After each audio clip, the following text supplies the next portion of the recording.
मैं पृथ्वीराज सिंह आज मैं आपको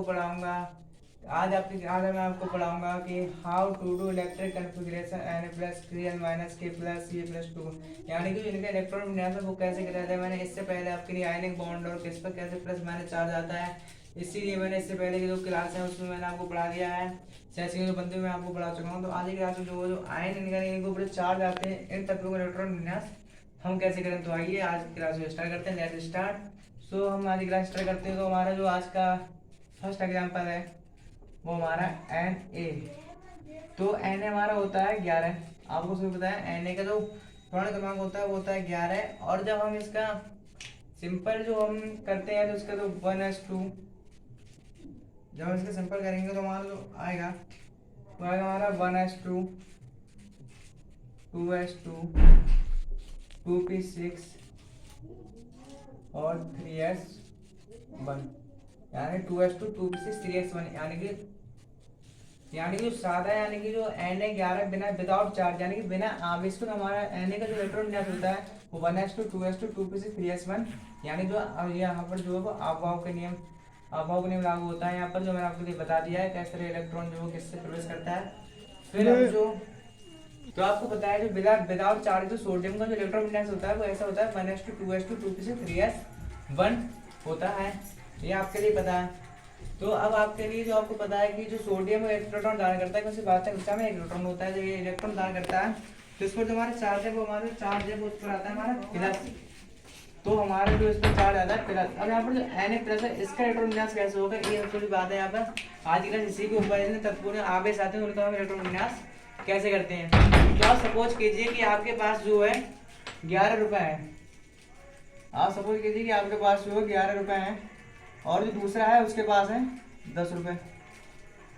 आपके पास 11 रुपए उसके पास 10 रुपए। तो आपका जो है यहाँ पर इसके बाद से एक इलेक्ट्रॉन होता है। तो आपके पास जो 1 रुपए है, मान लो आपने इसको जो है 1 रुपये अपना इसको इसे दे दिया, तो आपके पास जो यहाँ पर आपके पास बचेंगे 10 रुपए और इसके पास हो जाएंगे 11 रुपए। तो इसी तरह इसमें साहब सोडियम जो है प्लस चार्ज आता है, क्योंकि अपना जो इलेक्ट्रॉन है वो किसको दान कर देता है, अपना 1 इलेक्ट्रॉन। तो इसका जो इलेक्ट्रॉन विन्यास होता है वो होता है 10। तब इसमें एक प्लस चार्ज आता है तो इसके बाद इलेक्ट्रॉन रह जाएगा वो हो जाएगा हमारा 10। जैसे कि आपके पास 11 रुपए है तो आपने किसी को 1 रुपये दान कर दिया तो आपके पास जो रुपये संख्या रह जाएगी वो जाएगी 10। इसी प्रकार सोडियम के जो रुपए है उसके सोडियम का जो इलेक्ट्रॉन है उसके पास भी जो रह जाएंगे वो रह जाएंगे 10। तो हम अब इसका इलेक्ट्रॉन विन्यास करेंगे तो 1s2 करेंगे। अब इसके पास रह जाएंगे 10 इलेक्ट्रॉन, 1s2, 2s2, 2p6, यानी कि अब इसके बाद 10 इलेक्ट्रॉन रह गए, क्योंकि अपन ऐसे 1 इलेक्ट्रॉन दान करते तो इसके पास जो इलेक्ट्रॉन है वो कम हो गया। जैसे आपके पास अगर 100 रुपए आपने किसी को 10 रुपए दान कर दी तो आपके पास 90 रुपए रह गए। इसी प्रकार इसके पास 11 रुपए थे पहले, दूसरे रुपए दान कर दिए तो इसके बाद 10 रुपए रह गए। इसीलिए इसका इलेक्ट्रॉन विन्यास जो है वो इस प्रकार होगा। अब इसका जो है अष्टक भी पूरा हो गया। यहाँ पर इसकी बातों को इलेक्ट्रॉन ज्यादा। हाँ, अगला एग्जाम्पल लेते हैं क्लोरीन। क्लोरीन का परमाणु क्रमांक होता है 17। इसका परमाणु क्रमांक जो है वो 17 होता है। जब हम इसका इलेक्ट्रॉन विन्यास करते हैं तो 1s2 पहले इलेक्ट्रॉन जाएंगे 1s में, फिर जाता है 2s में 2, फिर 2p6, फिर 3s2, 4 से 10 2 12, फिर जाता है हमारा 3p5 में। तो आप चाहो तो इस तरह से कर सकते हो 2,8,7। इसके भी आप कर सकते हो 2,8,1। इसका आप इस प्रकार से भी कर सकते हो और इसका हो जाएगा 2,8। तो इसका क्लोरीन के 17 है। अब इस पर कुछ चार्ज नहीं, विदाउट चार्ज के इलेक्ट्रॉन विन्यास वो पता है इस प्रकार होता है। और आपको पता है इसके बाद जो 7 इलेक्ट्रॉन होता है, मैंने बताया है इसके बाद 5, 6, 7 इलेक्ट्रॉन होते हैं, वो इलेक्ट्रॉन ग्रहण करते हैं। और जिसके बाद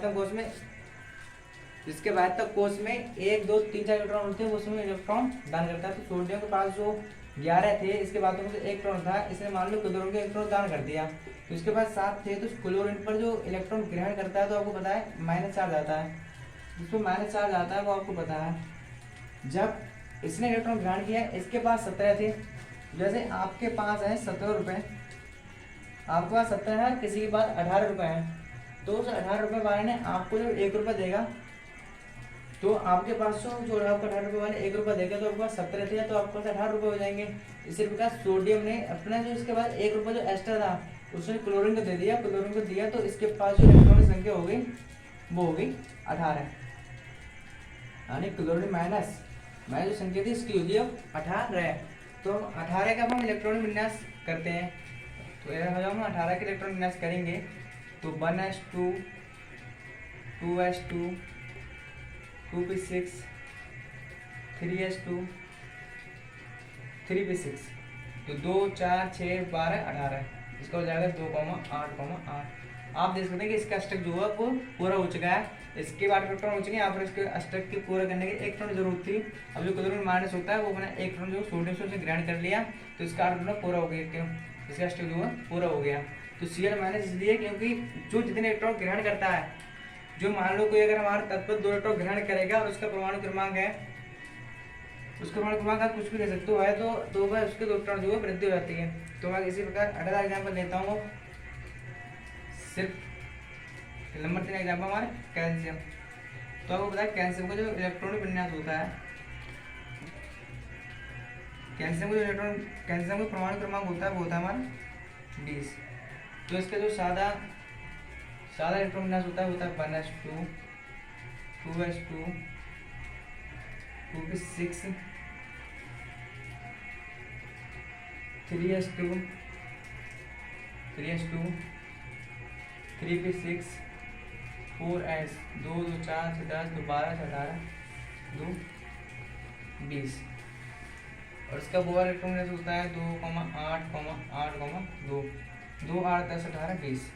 तो आपको बताया कि जिसके भाज्यतम कोष में 1 2 3 4 इलेक्ट्रॉन होंगे, 1 2 3 तक इलेक्ट्रॉन होंगे, तो वो इलेक्ट्रॉन डिनोट करता है। तो इसके भाज्यतम कोष जो 2 इलेक्ट्रॉन है तो इलेक्ट्रॉन दान करेगा, तो जो इलेक्ट्रॉन दान करे वो 2 दान करता है। जब हमारा कैल्शियम जो इलेक्ट्रॉन दान करता है किसी तत्व के लिए, तो उस पर जो चार्ज है वो कितना जाता है प्लस। जब इसने 2 इलेक्ट्रॉन दान किए तो इसके पास जो है 2 इलेक्ट्रॉनों की कमी हुई। जब इसके पास 2 इलेक्ट्रॉन कमी हुई तो इसके पास बचेंगे हमारे कितने 18 इलेक्ट्रॉन जो है इसके बाद बचेंगे। जैसे सोडियम बचे थे, इसने अपना 1 इलेक्ट्रॉन किसी को दान किया था, तो इसके पास बचे थे 10। इसी प्रकार कैल्शियम जो अपना 1 इलेक्ट्रॉन दान 2 इलेक्ट्रॉन दान करता है तो उसके पास बचते हैं 18 और इस पर चार्ज आता है +2। अब हम जब इसका इलेक्ट्रॉन विन्यास करेंगे तो 1s2 2s2 2p6 3s2 3p6 2 2 4 10 12 6 18 है। तो यहाँ पर जो है अब यहाँ पर जो कैल्शियम का जो इलेक्ट्रॉन विन्यास होगा वो कुछ इस प्रकार को देखने को मिलेगा। इस प्रकार को देखने को मिलेगा। तो मैंने आप यहाँ पर 3 उदाहरण बता दिए। तो आई होप आपको ये वीडियो अच्छी लगी हो और आपको जो है ये चीज़ समझ में आ गई हो जो मैंने बताया। तो अब नेक्स्ट क्लास में फिर मिलेंगे LDS यानी कि लैब-स्टोर्ड स्ट्रक्चर यानी कि लुईस बिंदु संरचना। अगर आपको लुईस बिंदु संरचना आती है तो आप संकरण निकाल सकते हैं हाइब्रिडाइजेशन, जो मैं नेक्स्ट वीडियो में बताऊंगा। आपको पहले लैब-स्टोर्ड स्ट्रक्चर बताऊंगा, फिर उसके बाद में आपको हाइब्रिडाइजेशन निकालना बताऊंगी। हाइब्रिडाइजेशन कैसे पता करते हैं, संकरण कैसे निकालते हैं। तो आप आज की क्लास में इतना ही। So thanks, good night, good morning. तो कल फिर मिलेंगे नेक्स्ट वीडियो में।